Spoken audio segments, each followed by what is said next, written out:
Hello, I'm Hat, and welcome to All Hat No Cattle, AHNC for short. Today I'm trying something new, a compilation of news stories, both good and bad. Aside from the good news, bad news part, this format is a complete ripoff of Hard Bastard, whose link is in the description. Make sure to check out his channel. I suggest if you come to a story you're not interested in, skip to the next one. And if you don't want any bad news at all, the two good news articles are at the end. As you would expect, the links to all of these pieces are in the description as well. Before we get into the video proper, I want to do a quick update on the Obama-Clinton Uranium One scandal. H.A. Goodman is reporting that Russian-owned Uranium One was allowed to export yellowcake uranium without having an export license, a complete violation of U.S. regulations. This story continues to get more and more sorted. I will continue to update it as developments occur. With that said, let's get to it. 6-year-old boy shoots 3-year-old brother inside Philadelphia home. Police. A 3-year-old boy is fighting for his life after he was shot in the head by his 6-year-old brother inside a home in the Tioga section of Philadelphia Saturday afternoon, according to police. Police say 3 brothers, ages 3, 6, and 12, were inside the home alone at the time. The 6-year-old boy grabbed a handgun inside the second-floor bedroom and opened fire, striking his 3-year-old brother in the left side of his forehead, police said. Police continue to investigate the shooting and are awaiting a search warrant for the home. No arrests have been made, and police have not yet determined who the gun belongs to or how the child was able to get it. This is, as are all grievous injuries involving children, a horrific tragedy. The fact that a gun was involved raises the stakes in the eyes of the media and the tensions between gun owners and those who see guns as an anathema. How often does such a thing happen? According to verywell.com, in 2015 there were 77 unintentional firearm deaths of children under the age of 18 in the U.S. An additional 948 non-fatal gun and shooting accidents resulted in an estimated 461 children needing to be hospitalized for their injuries. This is obviously unacceptable. Even one gun accident, child or not, is one too many. What can be done, though? Accidents will happen, the axiom goes. Here's my take. First, children should not be left unsupervised by an adult, period. Many of these accidents happen when children are left to their own devices. As any parent knows, if a child can get into something, they will. Hiding a gun, no matter how well you think you have, does no good. Second, a firearm should never, ever be left in such a state that anyone not authorized to handle it can gain access and fire it. Even a 2-year-old can fire a handgun if given enough time. It has happened. Third, mandatory training. I am an NRA certified basic handgun instructor. Part of my curriculum is aimed specifically at how to properly store firearms in the home. If done properly, there is virtually no chance an unauthorized person can injure or worse yet kill another with one of those firearms. Even a basic hunter safety course would teach a new gun owner how to keep their rifles, shotguns, and/or handguns safely out of the reach of those who shouldn't be near them. By the way, children are not the only persons who should be denied access to a firearm. Adults carry a risk as well. The Sandy Hook shooter is a prime example. If the shooter's mother had properly denied him access to those firearms, that shooting could well have been prevented. That's my take on gun safety. I'd be very appreciative if you could add your views on this to the comment section for this video. I'm betting it will be a lively discussion. World Health Organization reverses decision to name Robert Mugabe a Goodwill Ambassador amid backlash. The head of the World Health Organization has reversed his decision to name Zimbabwe's dictator, Robert Mugabe, as a Goodwill Ambassador following widespread uproar. Over the last few days, I have reflected upon my appointment of His Excellency President Robert Mugabe as WHO Goodwill Ambassador for Non-Communicable Diseases in Africa. As a result, I have decided to rescind the appointment, the head of the UN agency, Tedros Adhanom Ghebreyesus, said in a statement on Sunday. Yeah, I took a total flyer at that name. We have concluded that this decision is in the best interests of the World Health Organization. Tedros had announced the appointment earlier this week during a speech in Uruguay, where he praised Zimbabwe as a country that places universal health coverage and health promotion at the center of its policies to provide health care to all. But activists, public health experts, and key WHO donors like Britain, Canada, and the United States swiftly denounced any prospective role for Mugabe, saying Zimbabwe's healthcare system has collapsed under his 37 years of authoritarian rule. Mugabe's rule has been the story of a collapsing state. Medicine, ironically, is in short supply. There has been a period of hyperinflation, which is in danger of returning soon, and most famously, his policy that has made Zimbabwe a net importer of food after formerly being known as the breadbasket of Africa. This happened because in 2000, Mugabe declared that the white farmers in Zimbabwe, who accounted for approximately 70% of the agricultural population, were to be stripped of their land and have it turned over to native Zimbabweans. What followed was a period of unrest, forced relocation and emigration, and murder. White Zimbabwean farmers, some of whom were descendants of British colonists, became targeted by roaming bands of their black countrymen, and a number of them were murdered. Since they lived in rural areas, there were often no witnesses, though occasionally notes were left behind detailing the motives behind the crimes. Still, some of these murderers would have been found out and arrested, right? No. Zimbabwe President Robert Mugabe. We will not prosecute killers of white farmers. Zimbabwe President Robert Mugabe has said that people who murdered white farmers during a government-sanctioned purge in the 2000s will never be prosecuted. Yes, we have those who were killed when they resisted. We will never prosecute those who killed them. I ask, why should we arrest them? Mugabe said, according to Zimbabwean news site Newsday.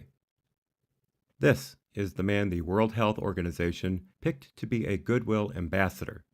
The WHO has a spotty record of scholarship in its findings, and this goes to show it's also flat out stupid. Yes, they rescinded the appointment, but only after a great deal of pressure was applied. Moving on. Girl, 11, consented to sex with man, 28, who lured her from a park, French prosecutors declare.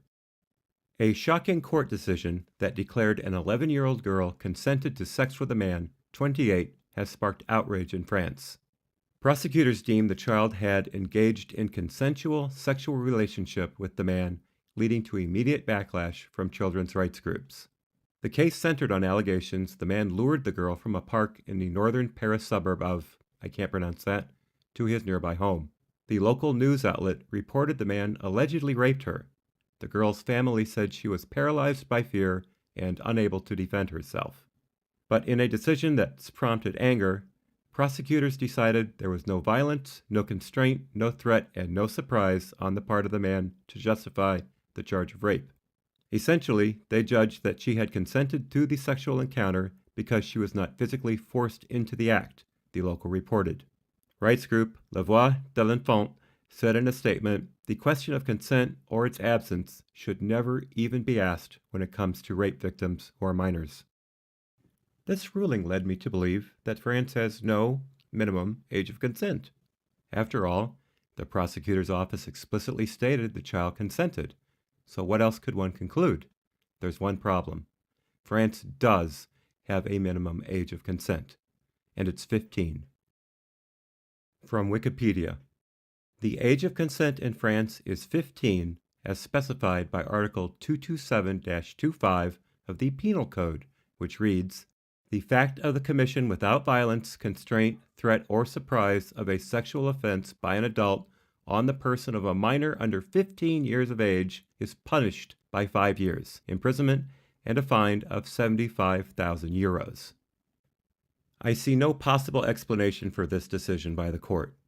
They are ignoring a law that's on the books, that has no legal challenges at present, and passing a judgment that flies in the face of any lawful explanation. Europe is going to hell, folks. Let's stay in Europe for a second, traveling to Old Blighty, Great Britain. Met police to stop investigating shoplifting and vandalism. Police in London may no longer investigate thousands of crimes such as shoplifting and vandalism. The Met Police says new guidelines will mean officers can determine very quickly if it is proportionate to investigate lower-level, higher-volume offenses further. There were 47,580 shoplifting offenses recorded by the Met in the financial year of 2016 to 2017.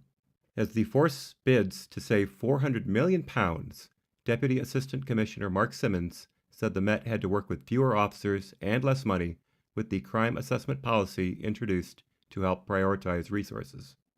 With the pressure on our resources, it is not practical for our officers to spend a considerable amount of time looking into something where, for example, the value of damage or the item stolen is under 50 pounds or the victim is not willing to support a prosecution. There are two things in this article I would like to focus on.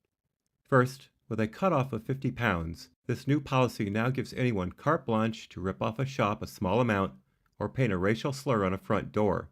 It doesn't have to be replaced, merely painted over after all. Is it possible there will be a marked increase in such crimes now that everyone knows they're immune from arrest as long as they keep the value of the crime under 50 pounds? Maybe repeat offenders are more likely to be arrested?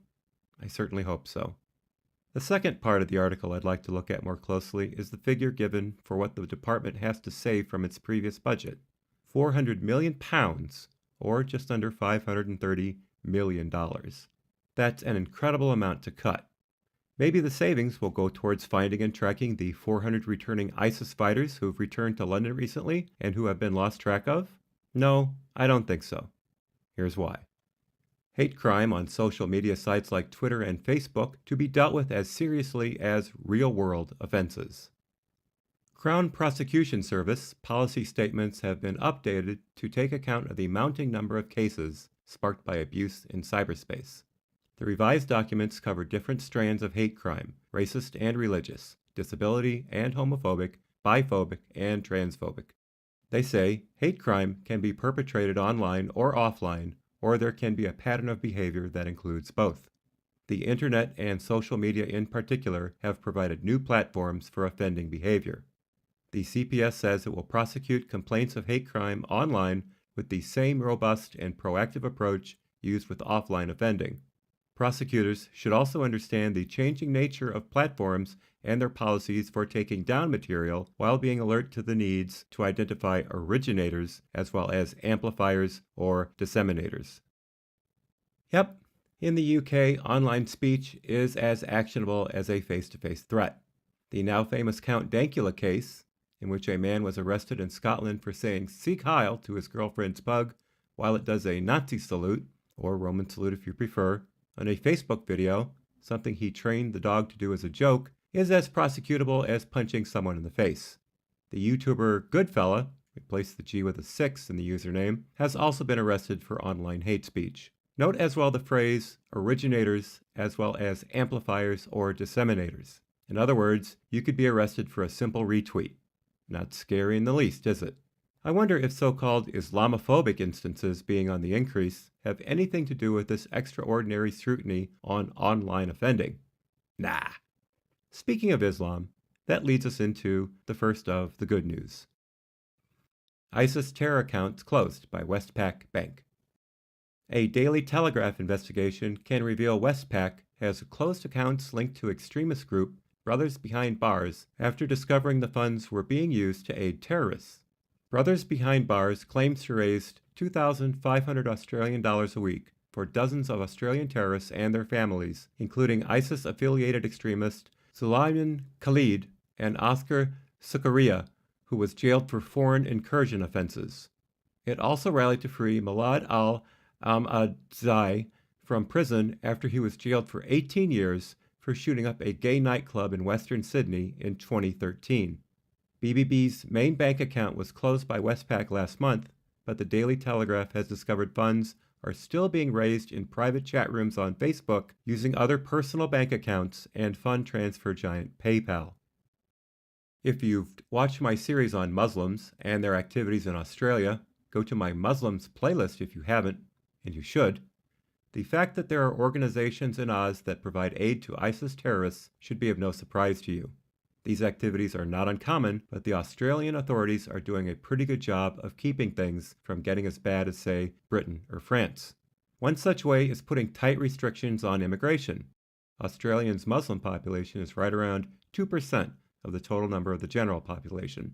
The Australian security apparatus is also quite effective. As this article demonstrates, even the banks have effective countermeasures to local terrorist activities. Here's hoping this kind of effort carries forward in keeping Australian Muslims from continuing to support Islamic terrorists in both the country that has given them the incredible gift of citizenship and around the world. If only the US would take a closer look at CARE and finally shut them down. Let's go back to the United Kingdom for our final story. Ministers plan fines for universities which fail to uphold free speech. Universities will be told that they must uphold free speech and clamp down on student unions that no-platform controversial speakers the government is to announce. Joe Johnson, the university's minister, set out plans to challenge the culture of so-called safe spaces in universities, which could allow the newly created Office for Students to fine, suspend, or register universities that fail to protect the freedom of speech on campuses. In recent years, student unions and campaigners have banned or attempted to ban a number of high-profile people from speaking at universities because of their controversial opinions. The contrast between this story and the one I read earlier regarding online hate speech in the UK could not be more startling. As recently as last spring, their university and college student organizations were actively shutting down speakers they deemed too controversial by their ridiculous standards. The United Kingdom does not have a right to free speech like our First Amendment. For the government to come out and explicitly require institutions of higher learning to protect the rights of speakers to have a platform is incredibly good news. One can only hope that this kind of precedent will lead to further gains towards freedom of expression there. This no platforming was becoming quite the popular activity on American college campuses as well. I believe that tide is turning, however. The fact that Antifa has been effectively shut down, plus Ben Shapiro and Milo Yiannopoulos speaking at Berkeley last month, and Richard Spencer being allowed to speak on the University of Florida campus last week, I feel is compelling evidence that campuses' speakers' right to be heard is coming back, and coming back strong.